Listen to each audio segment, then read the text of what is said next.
حضرت علی ہی کا فرمان ہے کہ جس شخص نے ایک فرض روزہ چھوڑ دیا،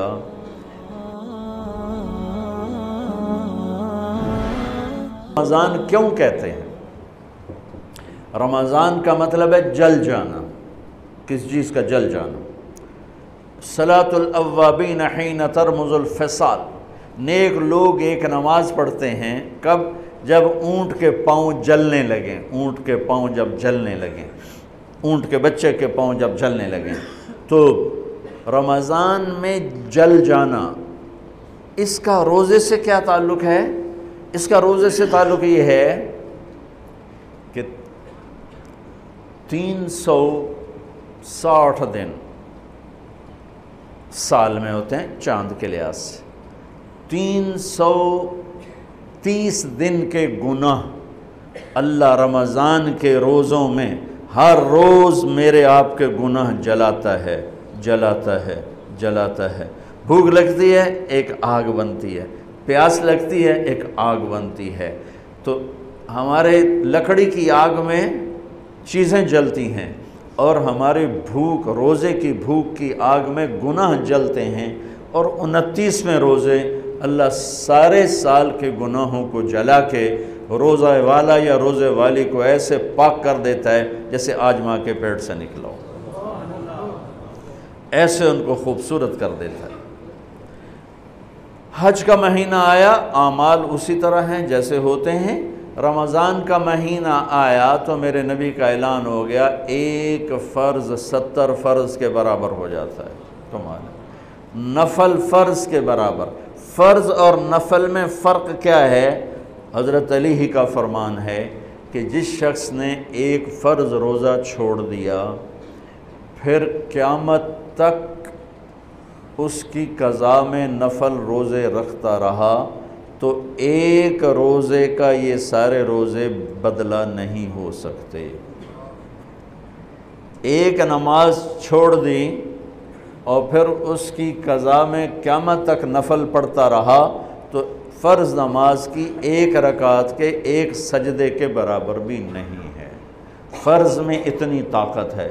تو اللہ کی رحمت کیسے متوجہ ہوتی ہے کہ رمضان کے مہینے میں اللہ فرماتے ہیں میرے محبوب کی امت ہے، ایک فرض کو 70 کے برابر کر دو، اور پھر فرماتے ہیں نفل کو فرضوں کے برابر کر دو، اور پھر فرماتے ہیں جو رات کو تراویح پڑھے گا، دن میں روزہ رکھے گا، آخری رات اسے ایسے دھو کے پاک کر دوں گا کہ اس کے ذمے گناہ کا ایک ذرہ بھی باقی نہیں بچے گا، سب گناہ اللہ تعالیٰ اس کے معاف فرما دے گا۔ اور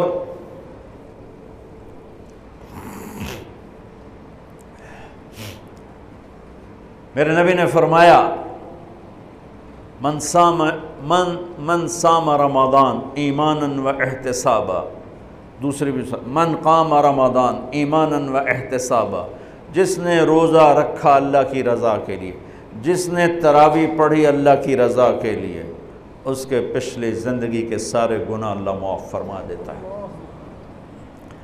رات کا قیام کسی امت کو نہیں ملا۔ دیکھو روزہ سخت تھا تو ان کا قیام اللیل نہیں تھا، چونکہ وہ اپنی کتاب پڑھ سکتے ہی نہیں تھے۔ رمضان میں اللہ نے آسمانی کتابیں اتاریں، یکم رمضان کو ابراہیم علیہ السلام پر، 2 رمضان کو تورات موسیٰ علیہ السلام پر، 8 یا 6 رمضان کو عیسیٰ علیہ السلام ان پر، موسیٰ علیہ السلام ان پر، داؤد علیہ السلام پر زبور کو اتارا، اور 12 یا 18 رمضان کو عیسیٰ علیہ السلام پر انجیل کو اتارا، اور 21 رمضان کو اللہ تعالیٰ نے پیر کی رات لیلۃ القدر میں غار حرا کے اندر اللہ تعالیٰ نے اپنے محبوب پر کتاب کو اتارا۔ وہ کتابیں فل آ گئیں، لکھی لکھائیں۔ قرآن فل نہیں آیا، قرآن صرف ایک سورت کے 19 الفاظ آئے بس، اور پھر 23 برس میں قرآن اترا۔ کتنے انبیاء ایسے گزرے ہیں جن کے پاس جبریل زندگی میں ایک دفعہ آیا، زندگی میں جبریل ایک دفعہ، اور ایک سے لے کر آگے کوئی تعداد مقرر نہیں ہے، 100 دفعہ 200 دفعہ، لیکن آپ حیران ہوں گے ہمارے نبی پر جبریل 23 برس میں 24,000 دفعہ آئے، 24,000 دفعہ، جو ایک عجب العجائب ہے، عجب العجائب ہے۔ تو میرے بھائیوں، رات کی تراویح، دن کا روزہ، تراویح میں کیا ملنے والا ہے؟ میرے نبی کا فرمان ہے ہر سجدے پہ 1500 نیکی، ہر سجدے پہ 1500 نیکی۔ تھوڑی اپنی کاروباری مصروفیت گھٹاؤ، اپنی کاروباری مشقت گھٹاؤ، اپنے ملازموں کی بھی مشقت گھٹاؤ، تاکہ وہ تراویح پڑھ سکیں، روزہ رکھ سکیں، بشاشت سے پڑھ سکیں، اور اللہ کا فضل ہے ڈھیلے سے ڈھیلا حافظ بھی ہو تو 1.5 گھنٹے میں سارا کچھ نمٹ جاتا ہے۔ اتنی سی ہمت کرو میرے بھائیوں کہ افطاری میں تھوڑا کھاؤ۔ اگر تم پہلوانوں کی طرح شروع ہو گیا نا، پھر تو تم سے عشاء بھی نہیں پڑھی جائے گی، تراویح تم نے کیا پڑھنی۔ روزہ جسم کی فالتو چیزوں کو جلاتا ہے، روزہ ایک قوت پیدا کرتا ہے ایمانی شیطان کے خلاف۔ وہ کیسے پیدا کرتا ہے شیطان کے خلاف؟ اللہ تعالیٰ حلال کو بھی حرام کر دیتا ہے۔ جب بیوی کو بھی شہوت سے دیکھنا حرام ہو گیا اور یہ اس پہ قابو پا گیا تو اوروں کی عزت کو یہ حرام نظر سے کیوں دیکھے گا؟ جب یہ حلال کھانا چھوڑ گیا تو یہ جھوٹ کیوں بولے گا، یہ گالی کیوں دے گا، یہ غیبت کیوں کرے گا؟ جب یہ کان میں دوائی ڈالنا چھوڑ گیا کہ روزہ ٹوٹ جاتا ہے تو یہ اوروں کی غیبت کیوں سنے گا، اوروں کی برائی کیوں سنے گا؟ جب یہ آنکھ میں دوائی نہیں ڈالتا ہے کہ وہ حلق میں جاتی، وہاں سے وہ پیٹ میں چلی جاتی ہے، روزہ ٹوٹ جاتا ہے، تو یہ ان آنکھوں سے غلط کیوں دیکھے گا؟ یہ غلط کیوں کسی کی عزت کے اوپر اپنی بددیانت نظر کو ڈالے گا؟ تو جب یہ اندھیرے میں بند کمرے میں ٹھنڈا پانی پڑا ہوا ہے اور ہاتھ نہیں لگاتا ہے اور اللہ کا دھیان اسے یاد ہوتا ہے کہ اللہ دیکھ رہا ہے، نہاتے ہوئے ہونٹ بند کر لیتا ہے کہ کوئی پانی کا قطرہ منہ میں نہ چلا جائے اور میرا روزہ نہ ٹوٹ جائے، خراب نہ ہو جائے، تو یہ جب اللہ کا اتنا دھیان اس کو نصیب ہو جاتا ہے کہ اللہ دیکھ رہا ہے، ورنہ کیا کسی کو کیا خبر کہ میں 2 گلاس پانی پیتا یا میں پیاس سے بول رہا ہوں۔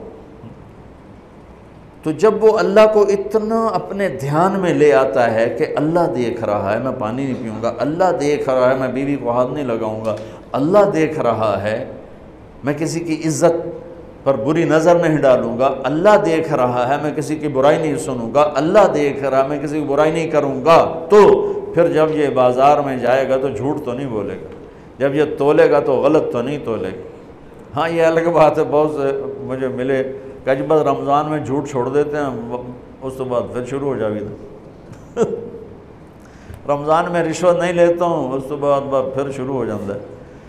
تو چلو شکر ہے 1 مہینہ تو مسلمان رہتے ہیں۔ اچھا اس کی وجہ کیا ہے کہ رشوت خور کہتا ہے جی رمضان میں نہیں، جی نہیں، رمضان میں جھوٹ نہیں بولنا، رمضان میں صحیح تولنا ہے، رمضان میں غلط نہیں تولنا ہے۔ کیوں؟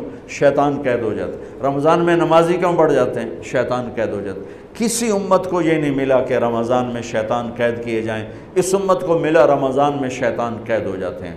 کسی امت کو یہ نہیں ملا کہ رمضان میں جہنم کے دروازے بند ہو جائیں، اس امت کو ملا ہے رمضان میں جہنم کے دروازے بند ہو جاتے ہیں، جنت کے دروازے کھل جاتے ہیں۔